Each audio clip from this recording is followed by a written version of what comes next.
Assalamualaikum warahmatullahi wabarakatuh. Selamat pagi, selamat siang, selamat sore, dan selamat malam untuk rekan-rekan pejuang RSP dimanapun rekan-rekan berada. Perkenalkan kembali dengan saya, Wiwik. Saya dari Divisi Marketing PT Raja Sukses Propertindo. Pada kesempatan kali ini, saya akan sedikit sharing tentang apa yang sudah saya baca.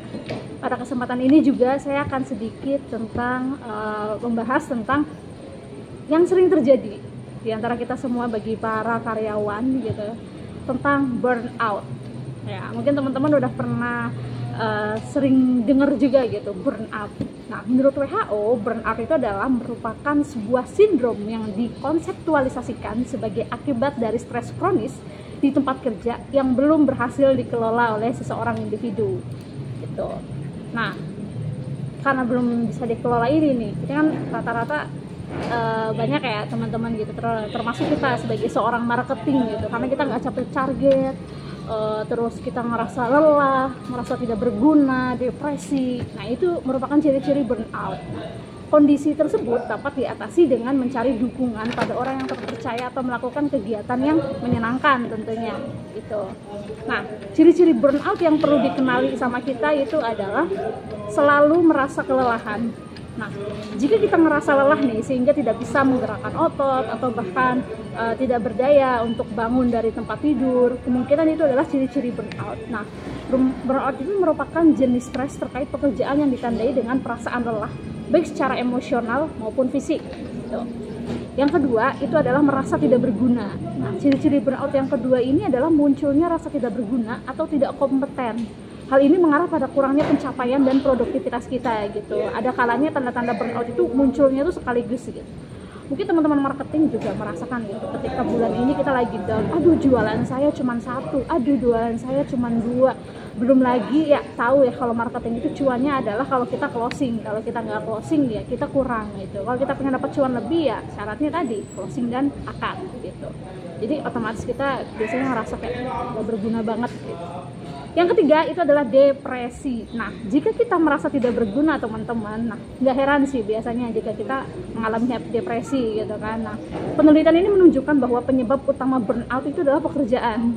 Mungkin sadar atau tidak sadar di antara kita semua mungkin ada yang pernah mengalami burnout. Nah, sedangkan depresi ini bisa menjadi kondisi seumur hidup jika tidak ditangani dengan benar gitu. Termasuk depresi yang dapat disebabkan oleh pekerjaan.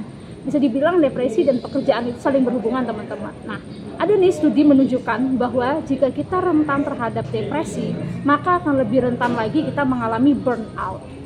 Itu yang depresi. Yang keempat, itu kita membenci pekerjaan. Nah, apakah teman-teman sudah ada di tahap ini? Studi menunjukkan bahwa ketidakpuasan pada pekerjaan adalah salah satu dari beberapa efek samping dari burnout gitu. Ciri-ciri burnout kan ini seringkali muncul ya teman-teman, disertai dengan penyakit fisik gitu. Karena kita ngerasa mentalnya yang udah kayak kalah gitu, bisa dibilang udah kalah, udah ngerasa kayak nyerah, udah depresi dan sebagainya. Jadi akhirnya berpengaruh kepada fisik gitu. Yang kelima itu adalah sakit kepala. Menurut psikolog asal Amerika Herbert Vandenberg yang mencetuskan konsep burnout pada tahun 1974 menyebutkan sering sakit kepala merupakan ciri-ciri fisik dari burnout. Nah, terus selanjutnya selain sakit kepala itu ada dampak pada masalah tidur. Coba tanya pada diri masing-masing di antara kita nih, apakah kita sering merasa sakit kepala atau bisa jadi itu juga karena masalah ciri-ciri burnout yang muncul gitu. Nah, ada beberapa nih cara sederhana untuk mengatasi burnout teman-teman. Yaitu adalah untuk mengatasi burnout kita bisa melakukan beberapa cara sederhana gitu. Contoh yang pertama itu adalah evaluasi pilihan. Kita wajib mendiskusikan masalah kepada orang yang dipercaya. Jika itu adalah pekerjaan kantor, ya maka kita juga harus bisa diskusi nih dengan atasan, dengan SPV, dengan MM gitu. Nah, mungkin juga kita dapat bekerja sama dengan atasan untuk mengubah ekspektasi atau mencapai kompromi dan solusi. Nah, coba juga nih kita untuk menetapkan tujuan apa yang harus dilakukan dan apa yang bisa kita tunggu gitu. Ya, tadi evaluasi pilihan. Selanjutnya itu adalah mencari dukungan. Nah, kita bisa bicara dengan teman, rekan kerja, atau orang-orang yang kita cintai. Dukungan dan kolaborasi itu dapat membantu untuk mengatasinya gitu ya. Terus yang ketiga itu adalah lakukan aktivitas yang menenangkan teman-teman. Contohnya kayak kita yoga, meditasi, yang muslimnya kita sholat, curhat sama Allah gitu ya. Terus selanjutnya adalah olahraga rutin gitu. Aktivitas fisik ini dapat membantu mengatasi stres nih teman-teman gitu. Jadi kegiatan ini juga dapat mengalihkan pikiran dan sesuatu yang membuat kita itu burn out. Nah, ada juga sih, ada beberapa orang yang kadang olahraganya secara rutin, misalkan sambil yoga, misalkan sambil senam kayak gitu, atau enggak ya pokoknya teman-teman bisa olahraga secara rutin. Terus tidur yang cukup, jadi tidur itu juga dapat memulihkan kesehatan dan membantu meningkatkan kesehatan. Terakhir itu adalah fokus. Nah, ini adalah salah satu tindakan yang memusatkan perhatian pada aliran nafas sehingga kita menjadi sangat sadar akan apa yang kita rasakan setiap saat gitu.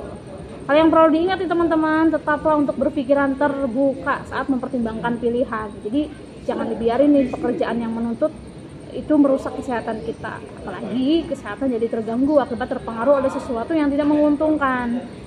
Dan itulah teman-teman cara-cara ciri-ciri burnout dan cara mengatasinya. Jadi jika kita kena burnout nih, jika burnoutnya parah, nauzubillah ya, tidak ada salahnya untuk membantu minta bantuan psikolog gitu. Jadi wabil khusus untuk teman-teman marketing, kalau misalkan menemukan kesulitan dan lain sebagainya gitu, coba bercerita, coba minta saran sama atasannya gitu. Jangan dipendam sendiri, insya Allah semuanya pasti ada solusinya.